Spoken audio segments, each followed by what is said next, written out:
pagi. Sehat Bu, Ibu bagaimana kabarnya? Sehat. Cuma ini Bapak Willy, boleh nggak Pak? Saya tanya waktu Bapak. Boleh Bu, saya banyak waktunya. Iya, terima kasih ya Pak. Ini Pak, saya masalah loh Pak. Soalnya di bulan ini kerjaan yang diberikan kepala sekolah itu sepertinya terlalu banyak gitu. Sementara saya juga harus ada pekerjaan tanggung jawab saya sebagai guru gitu Pak. Jadi saya bingung gitu mau cerita sama siapa gitu. Jadi kalau Bapak tak keberatan, saya boleh ya Pak bincang-bincang ya Pak ya? Boleh Bu, boleh. Ya, makasih ya Pak ya. Saya ini masalahnya ini bingung Pak. Saya mau cerita sama siapa? Soalnya waktu saya yang terlalu banyak yang diberikan kepala sekolah ini, saya bingung yang mana yang harus saya dulukan, yang mana harus saya kerjakan. Semuanya targetnya sama waktu yang harus saya kerjakan. Jadi saya sekarang gimana ya Pak, bingung lagi kita. Gitu ya Bu, atau boleh tahu saya Bu, istilahnya tugas-tugas apa itu kok bisa sama berbarengan gitu, yang mana yang misalnya tugas utama atau tugas tambahan, maksudnya kok bisa sama ya gitu. Nah, jadi kok rasanya harus semua diselesaikan gitu. Iya, gini loh Pak, kan saya sebagai seorang guru di kelas saya, terus saat ini kan Pak lagi ujian kan Iya. Pak. Sementara saya juga harus membuat raport ya Pak, yang mana kalau di kelas 6 ini kan Pak, saya nggak bisa mengambil file dari kelas rendah, saya harus buat baru lagi datanya, karena kan di sana kan anak itu datanya itu harus ambil dari AT dan kakak, saya ketik ulang lagi, karena kan Pak untuk keijazah nanti nggak boleh salah. Jadi sementara kepala sekolah menyuruh saya untuk menjadi ketua drum band, satu. Kedua, saya juga disuruh untuk melatih anak untuk ikut lomba puisi. Selain itu, yang rutin di sekolah saya kan melatih olimpiade siswa. Ya, selain itu kan Pak, saya 3 kali dalam 2 jam ya Pak ya. Cuma waktunya itu kepala sekolah nggak memaksa saya harus hari apa, pokoknya dalam 1 minggu itu saya harus lakukan 3 kali pertemuan selama 2 jam itu ya Pak ya. Saya juga di sekolah punya kegiatan ini juga Pak, mengajar anak les yang untuk sekolah saya, di kelas saya gitu, ada sekitar 10 orang. Setelah jam pulang mereka tinggal. Waktu saya beri waktu 15 menit untuk makan, kalau mereka rest sampai jam 2 atau jam 3 ya Pak ya. Jadi waktu saya mengajar pulang jam 12.30 ya Pak. Terus saya ngajar les tadi jam 1 sampai jam 2. Jadi waktu saya untuk mengajar anak untuk lomba puisi tadi, saya bingung gimana gitu Pak. Saya akan membuat waktunya lagi gitu Pak. Sementara nanti di hari Minggu saya harus mengikuti kegiatan drum band. Nah, itu yang saya peningkan Pak. Jadi dari saya jadi jadi bingung gitu dengan kegiatan yang banyak ini. Sementara saya sendiri nggak bisa menolak kepala sekolah saya, karena gini loh Pak, saya menganggap kepala sekolah apa yang diucapkan ada suatu perintah, dan perintah itu tidak boleh dikatakan tidak, yang harus dilaksanakan gitu loh Pak. Ya Bu, setelah saya ternyata memang kegiatan Ibu cukup banyak ya, cukup Iya kompleks. Pak, iya benar Bapak bilang itu. Kemudian memang saya lihat memang begitulah, memang mungkin dulu dituntut harus profesional. Iya Pak. Tapi yang menurut saya sih Bu, yang mana hal yang utama didulukan, baru setelah itu mungkin yang tambahan. Nah, kemudian Bu, dari tadi Ibu mengutarakan tadi kegiatan Ibu yang memang cukup banyak. Iya, iya Pak. Nah, kira-kira apa yang kekuatan apa yang Ibu miliki? Iya ya Pak ya. Kekuatan untuk saat ini ya Pak. Nah, yang saya miliki itu pertama motivasi. Ya, motivasi dari teman. Kemana teman-teman mengatakan, ya kamu kan bisa, ya harus berusaha. Terus motivasi dari semangat siswa.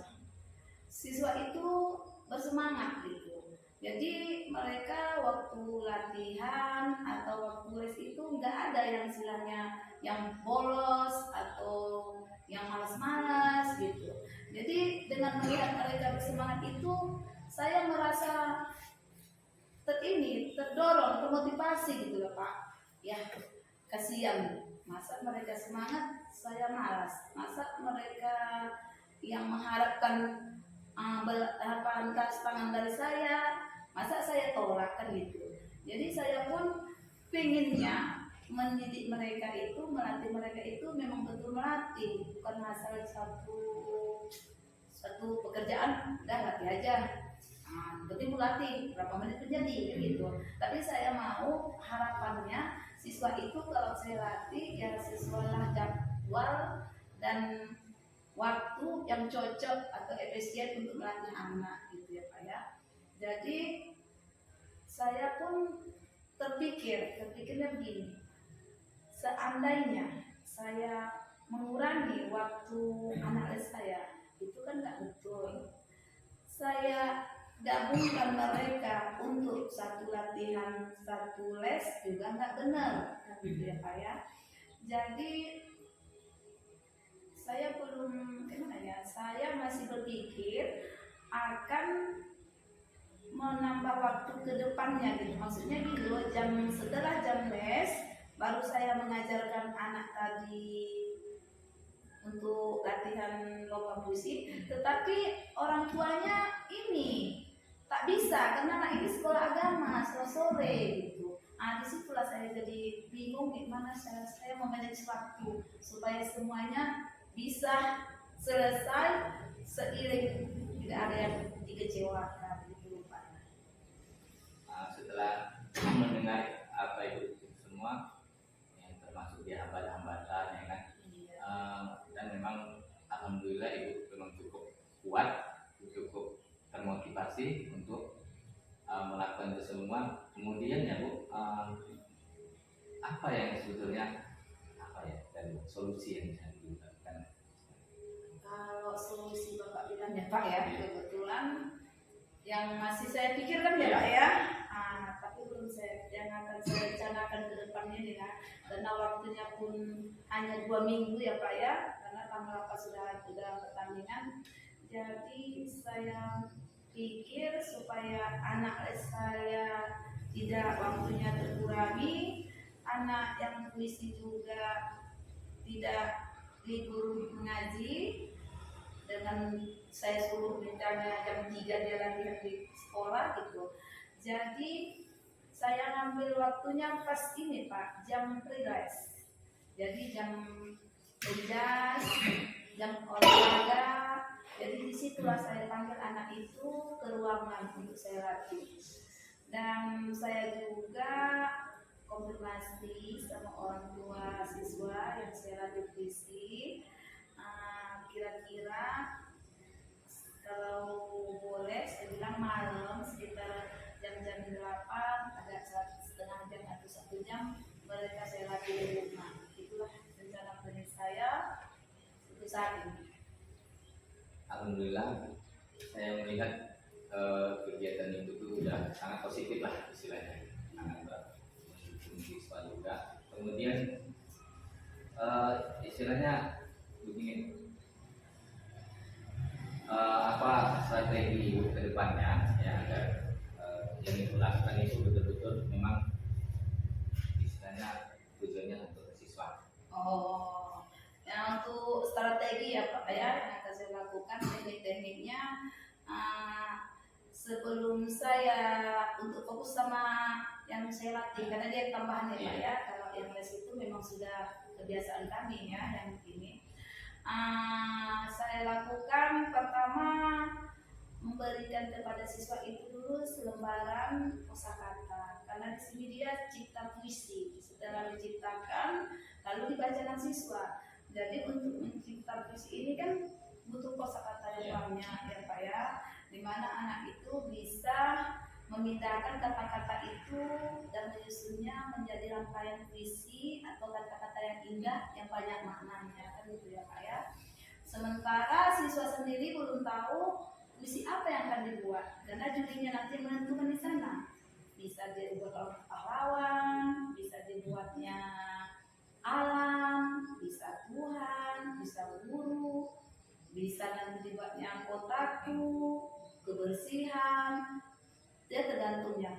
Jadi saya print out kosakata, saya ambil dari Google ya, saya print out, saya suruh anak itu dulu menghafal kosakata supaya nanti pas saya melatihnya saya tinggal menyuruh anak itu menyusun kan gitu. Jadi saya kasih dulu kosakata itu untuk anak itu baca, dihafal. Setelah nanti sampai saya latih, saya hanya menyusunkan kata-kata itu yang bisa kata itu tidak cukup untuk satu puisi, tetapi bisa untuk beberapa puisi makna katanya.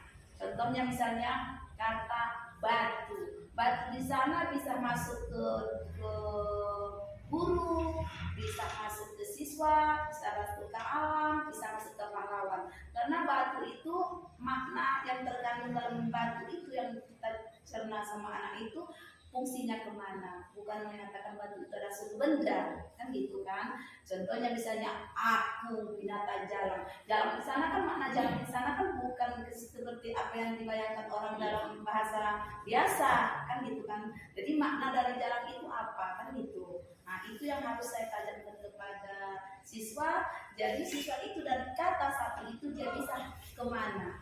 Jadi di sini strateginya pemahaman siswa terhadap kosakata yang akan dibuatnya menjadi sebuah puisi. Itulah strategi yang akan saya buat. Alhamdulillah Bu, yang Ibu lakukan itu sudah memang benar-benar luar biasa saya bilang.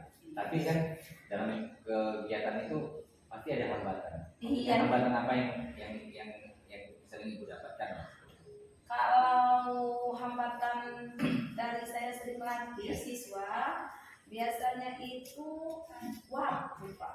Waktu ya? Iya, waktu saya kadang-kadang yang terlalu singkat dan bersamaan dengan kegiatan itu. Kegiatan itu selalu bareng bersama-sama gitu. Dan waktunya dikejar juga sama gitu. Jadi saya itu gimana gitu supaya waktu ini yang singkat ini bisa bareng gitu. Jadi kendala waktu ini, jadi sekarang ke depannya rencana saya membuat roster waktu ini saya buatlah jam sekian ke jam sekian apa sih kira-kira yang cocok bebarengan gitu ya kan. Misalnya kebetulan saya juga ikut guru penggerak kan Pak. Ya, nanti di guru penggerak itu kita kan kami juga ada Zoom ya kan, ada juga nanti tugas-tugas, ya kan Pak ya.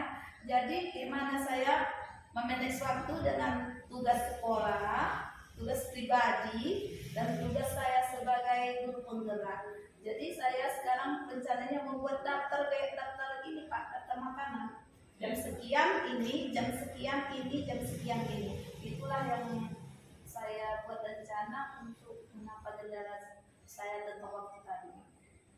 Kemudian Bu, kan tadi sudah kita maksudnya sudah banyak cerita tentang kegiatan itu.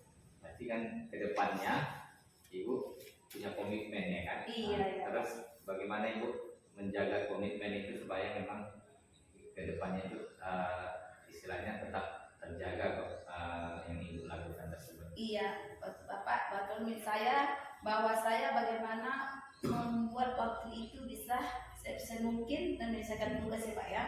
Iya, komitmen saya untuk kedepannya saya akan lebih membagi waktu saya dengan apa tugas saya dan perintah dari kepala sekolah yang tugas tambahan ya Pak ya, selain tugas pribadi sebagai saya menjadi seorang guru. Dan saya tidak lagi menyia-nyiakan waktu istirahat, yang biasanya saya sering duduk juga ngopi. Jadi istirahat itu sudah saya jadikan sekarang untuk melatih siswa. Itulah komitmen saya, bahwa waktu itu adalah suatu yang berharga buat saya. Itu komitmen saya.